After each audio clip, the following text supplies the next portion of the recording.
నమస్తే. ప్రస్తుతం నేను లోక్ భవన్ దగ్గర ఉన్నా. అదే రాజ్‌భవన్ దగ్గర ఉన్నా. పోలీసులు బందోబస్తు బాగా ఏర్పాటు చేసిండ్రు ఇక్కడ. కారణం ఏందంటే నిన్న జంతర్ మంతర్ నుంచి పార్లమెంట్ ముట్టడికి కాక్రోచ్ పార్టీ కార్యకర్తలు, యువత, విద్యార్థులు ముట్టడికి పోతున్న క్రమంలో పోలీసులు లాఠీచార్జ్ చేయడం, బాష్ప వాయువులు ప్రయోగించడంతో చాలామందికి గాయాలైనయి, రక్తాలు గారినాయి. దాన్ని నిరసిస్తూ, దాన్ని ఖండిస్తూ, ఆ దమనకాండను పూర్తిగా వ్యతిరేకిస్తూ వామపక్ష విద్యార్థి సంఘాలు ఈరోజు ఈ లోక్ భవన్ ముట్టడికి వస్తున్నాయి. అందులో భాగంగా పోలీసులు అక్కడ కానీ నా సైడు నేను నిలబడ్డ నుంచి లెఫ్ట్ సైడ్ కానీ రైట్ సైడ్ కానీ చాలా పోలీస్ వాహనాలు అంటే వస్తే పోలీస్ వాహనాల్లో ఎక్కించడానికి వాహనాలను కూడా పెట్టిండ్రు, బారికేడ్లను పెట్టిండ్రు. మీరు చూసుకోవచ్చు ఇవన్నీ బారికేడ్లు కూడా పెట్టిండ్రు. అక్కడ లోపలికి పోకుండా అక్కడ పోలీసులు ఉన్నారు, ఇక్కడ పోలీసులు ఉన్నారు, బారికేడ్లు ఉన్నాయి.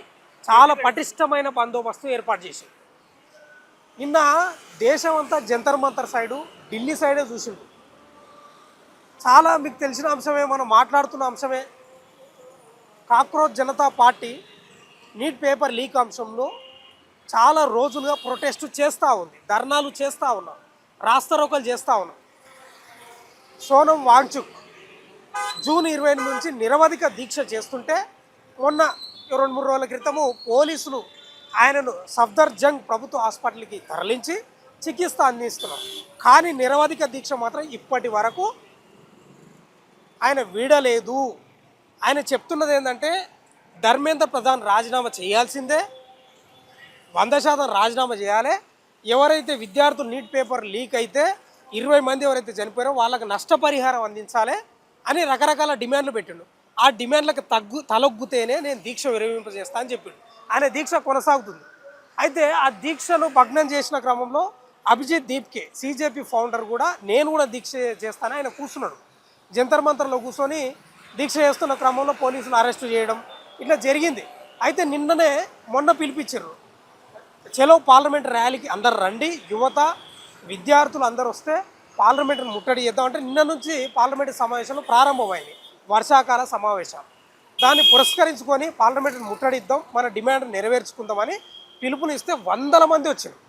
100 మంది వర్షాన్ని లెక్క చేయకుండా విద్యార్థులు, యువత వస్తే పోలీసులు ఎక్కడికక్కడ లాఠీచార్జ్ చేస్తే తలలు పగిలినాయి, బట్టలు చినిగిపోయినాయి, రకరకాలుగా జరిగింది. నిజంగా ఎక్కడెక్కడ ఈడ్చి పడేశారు యువతను. వాళ్ళు కోరుతున్నది ఒకటే డిమాండ్, ధర్మేంద్ర ప్రధాన్ రాజీనామా చేయాలని చెప్పి. అంతే, అంతకుమించి అడగలేదు, వాళ్ళు ఏం అడగలేదు. అది నిజంగా సీజేపీ కార్యకర్తలను, యువతను, విద్యార్థులను రెచ్చగొడుతున్నట్లే ఉంది కేంద్ర ప్రభుత్వం. నేను స్టూడియోలో మాట్లాడుతూ ఒక వీడియోలో చెప్పిన, సహనంతో, ఓపికతోటి విద్యార్థులతో ఆడుకోవద్దు, అది ప్రభుత్వాలకు ప్రమాదం అని చెప్పిన. అది నిజంగానే జరిగింది. నిన్న ఎక్కడికక్కడ దాడులు చేస్తే ఇంతింతలా లాఠీలతో కొడితే రక్తాలు చిందించారు. ఒక వ్యక్తి అయితే ఎంతో కొడతారో కొట్టండి అని అట్లే నిలబడ్డారు. ఇక్కడ నుంచి పోలీసులు విపరీతంగా కొట్టారు. అంటే దేశంలో యువత యొక్క ఆలోచనలను, యువత యొక్క ఆవేదనను ప్రభుత్వాలు అర్థం చేసుకుంటలేవు.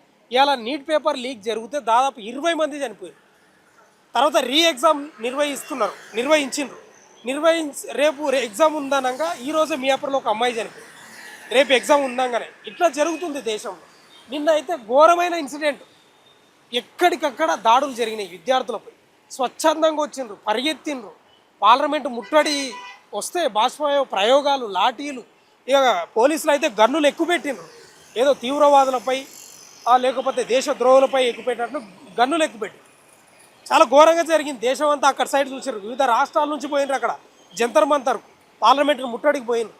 కానీ నరేంద్ర మోడీ ఏదో స్పందించినంట, చర్యలు తీసుకుంటాం నిందితులపై చర్యలు కాదు, ధర్మేంద్ర ప్రధాన్ రాజీనామా చేయాలనేది వాళ్ళ డిమాండ్. యువతది కానీ, సీజేపీ కార్యకర్తలది కానీ, విద్యార్థులది కానీ, ఎవరిదైనా ఒకటే డిమాండ్, ధర్మేంద్ర ప్రధాన్ రాజీనామా చేయాలి. ఎందుకు చేయాలి? కారణం ఏంటంటే ఒక జవాబుదారీతనం ఉండాలి, ఒక అకౌంటబిలిటీ ఉండాలి, భవిష్యత్తులో భయపడాలి. ఇట్లాంటివి జరిగితే రాజీనామా చేయాల్సి వస్తుందని భయం ఉండాలి, కాబట్టి చేయాలని వాళ్ళు డిమాండ్ చేస్తున్నారు. వీళ్ళు మాత్రం, ధర్మేంద్ర ప్రధాన్ మాత్రం చేస్తలేడు. చేయకపోగా రకరకాలుగా మాట్లాడండి. ఆయన కూడా అగా జంతర్ మంతర్లో ధర్నా చేస్తున్న వాళ్ళని ఉద్దేశించి ఏదో రకరకాల వాక్యాలు మాట్లాడే, అంత పేడ్ ఆర్టిస్టులు, తుక్కుడే గ్యాంగ్ అని రకరకాలుగా మాట్లాడండి. దేశంలో ఒక జెన్జీ ఉద్యమం స్టార్ట్ అయినట్లే కనిపిస్తూ ఉంది. అందులో భాగంగానే సీజేపీ ఇచ్చిన పిలుపు మేరకు పార్లమెంటు ముట్టడికి పోతే ఎక్కడికక్కడ బారికేడ్లు పెట్టి అడ్డుకున్న పరిస్థితి. అడ్డుకొని కానీ విపరీతమైన లాఠీ చార్జ్ చేయడంతో చాలామంది విద్యార్థులను తలలు బలి. మీరు ఫోటోలు చూసి ఉంటారు సోషల్ మీడియాలో, మీరు కూడా యాక్టివ్ ఉంటారు కదా. రక్తం గారింది ఎక్కడికక్కడ. బనీన్ల మీద ఉన్నారు, ఆడపిల్లల బట్టలు చినిగిపోయినాయి, కథాకారకం చాలా ఉంది. దాన్ని నిరసిస్తూ, దాన్ని వ్యతిరేకిస్తూ ఈరోజు వామపక్ష విద్యార్థి సంఘాలు, రకరకాల వామపక్ష విద్యార్థి సంఘాలు లోక్ భవన్ ముట్టడికి వస్తున్నారు, ఇంకా రాలేదు, వస్తున్నారు. పోలీసులు అయితే పటిష్ట బందోబస్తు ఏర్పాటు చేసిండ్రు, రెడీగా డీసీఎంలు పెట్టిండ్రు ఎక్కించుకొని పోవడానికి, అరెస్ట్ చేయడానికి. చూద్దాం ఏం జరుగుతుందో. ఇక్కడ ఉన్న ప్రజెంట్ సిచ్యువేషన్ ఇది. ఈ టైం వరకు ఇప్పుడు ఎంత అవుతుంది టైము? 12:51 అవుతుంది. ఇప్పటి వరకు అయితే రాలేదు వామపక్ష విద్యార్థి సంఘాలు. మరిగా వాళ్ళు వస్తే ఏ రకంగా ఉంటుంది ఇక్కడ సిచ్యువేషన్ అనేది దాన్ని కంటిన్యూ చేసే ప్రయత్నం చేస్తారు. రైట్, వామపక్ష విద్యార్థులను వాస్తవంగా వాళ్ళు ర్యాలీగా వస్తున్నారు. ఆ ఖైరతాబాద్ మీరు స్టేట్గా చూస్తే అక్కడ ఖైరతాబాద్ చౌరస్తా నుంచి ఈ రాజ్భవన్కు ముట్టడించడానికి ర్యాలీగా వస్తున్నారు. అయితే ఏం చేసినట్టే పోలీసులు, అక్కడ కూడా పోలీసులు ఉన్నారు, నా వెనుక ఇక్కడ డీసీఎం ఉంది, ఇక్కడ పోలీసులు ఉన్నారు. అక్కడనే అడ్డుకొని అక్కడనే అరెస్ట్ చేసేసారు. అక్కడనే ఖైరతాబాద్ చౌరస్తాలోనే అక్కడనే అరెస్ట్ చేసి తరలించిన పరిస్థితి అయితే కనిపిస్తుంది. ఇక్కడ ఏం లేదు, డీసీఎం ఉంది, డీసీఎం కూడా పోతుంది.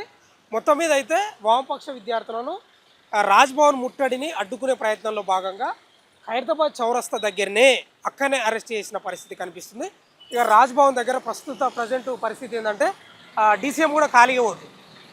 వాస్తవంగా కూడా ర్యాలీగా వస్తా అంటే ఎవరు రానిస్తారు? ఎవరు రానియరు. డీసీఎం పోతుంది, అరెస్ట్ చేసే డీసీఎం పోతుంది. వాళ్ళు ర్యాలీగా వస్తామన్నందుకు పోలీసు కూడా అక్కడనే అడ్డుకున్నారు. ఖైరతాబాద్ చౌరస్తానే అడ్డుకున్నారు. ఇక్కడ నుంచి ముట్టడి వస్తున్నాం, అది వేరే విషయం. ర్యాలీగా అని చెప్పడంతో వాళ్ళు పోలీసులు అక్కడనే అరెస్ట్ చేసిన పరిస్థితి కనిపిస్తుంది. ఇక పోలీస్ డీసీఎం అరెస్ట్ చేసి తీసుకుపోయే వాహనం ఇదంతా వెళ్ళిపోతున్నారు. ఇది ఇక్కడున్న ప్రజెంట్ సిచ్యువేషన్. ఏదేమైనా దేశం నడిపొట్టిన జరిగినటువంటి జంతర్ మంతర్లో జరిగినటువంటి లాఠీ చార్జ్పై అన్ని సంఘాలు, వామపక్ష విద్యార్థి సంఘాలే కాదు, అందరూ తీవ్రంగా ఖండిస్తూ ఉన్నారు.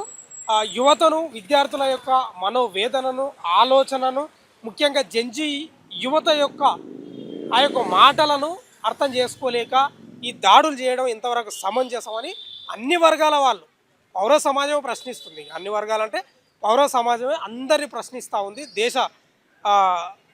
ప్రధానమంత్రి నరేంద్ర మోడీని, విద్యాశాఖ మంత్రిని, వీళ్ళందరూ ప్రశ్నిస్తూ ఉన్నారు.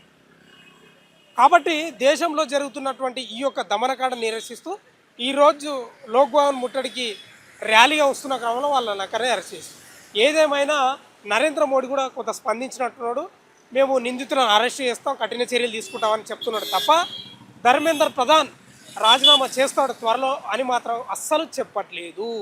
ఎంతమంది అన్నా చావని, ఎవరన్నా చావని, ఏమన్నా కానీ ఈ రాజకీయ నాయకులకు, పొలిటికల్ పార్టీలకు వాళ్ళ పదవులే ముఖ్యం, వాళ్ళ సీట్లే ముఖ్యం అనేది మరోసారి రుజువైంది. ఏదేమైనా సీజేపీ చేపట్టినటువంటి నిన్నటి ఆ కార్యక్రమం, చలో పార్లమెంటు కార్యక్రమం చాలా ఉద్రిక్తత, విషాదంగా మారిన పరిస్థితి కనిపిస్తూ ఉంది. చాలామంది వీపులు, కాళ్ళు, పిక్కలు, తొడలు అన్నీ పగిలి, నెత్తులు కూడా పగిలి రక్తం గారిన పరిస్థితి కనిపిస్తూ ఉంది. ఏదేమైనా రాజ్భవన్, లోక్ భవన్ దగ్గర ఉన్నటువంటి ప్రజెంట్ సిచ్యువేషన్ అయితే ఇది. పోలీసులు కూడా ఎట్లుంటారు, ఎక్కడికక్కడ పెడతారు. ఏ రూట్లు అవకాశం ఉంటే ఆ రూట్లల్లో మొత్తం బారికేడ్లు పెట్టడం, పోలీసులు అడ్డుకునే ప్రయత్నం చేస్తారు. ఇది ఇక్కడ ఉన్న సిచ్యువేషన్. చూస్తూనే ఉండండి మన తెలుగు.